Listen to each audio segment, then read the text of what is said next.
Казакстан бардык чек ара бекеттеринде туристтик топтордун сапарын жеңилдетүү үчүн жашыл коридор режими киргизилет. Бул тууралуу өкмөттө туризм жана спорт министри билдирди. Ербол Мырзабосынов белгилегендей, бул аркылуу паспортто өткөрүү убактысы 5 эсеге кыскарат. Азыр бул механизм Орусия менен Кыргызстандын чек арасында пилоттук режимде иштеп жатат. Ошондой эле мекеме башчысы саякатчылар үчүн tax free системасы өлкөнүн бир катар аймактарында сыноодон өткөнүн белгиледи. Шопинг туризмди өнүктүрүүнү караган пилоттук долбоор өзүнүн натыйжалуулугун көрсөтүүдө.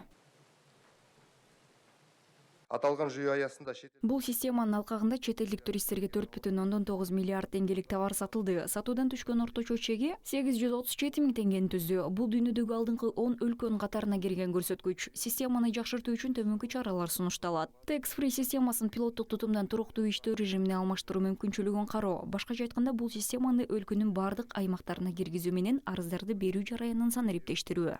процессин цифрландыруу. Эми чет элдик туристтер үчүн неономад виза алуу процедурасы да жөнөкөйлөтүлөт. Учурда бул кызматты миграциялык портал аркылуу аралыктан жүргүзүү жолдору каралып жатат. Мындай визанын ээси Казакстанда 1 жыл жашап, анын туристтик дарамети менен толук тааныша алат. Жалпысынан бул тармактын кызматтарын бирдиктүү санариптик мейкиндикке бириктирүү идеясы да ойлонуштурулду.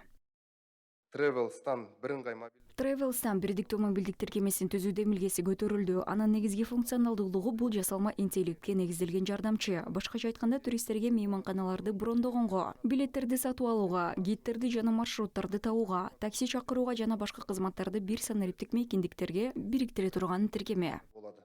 Казакстан Чеки Travel улуттук туристтик порталында саякатчылар үчүн керектүү маалымат 8 тилде жазылган. Мындан тышкары виртуалдык 3D турлар жана тур операторлордун тизмелери жарыяланды. Ал эми өлкөгө келген туристтер кесипкөй гидтердин жардамына кайрыла алышат. Бул үчүн E-Guides бирдиктүү санариптик платформасы иштелип чыкты.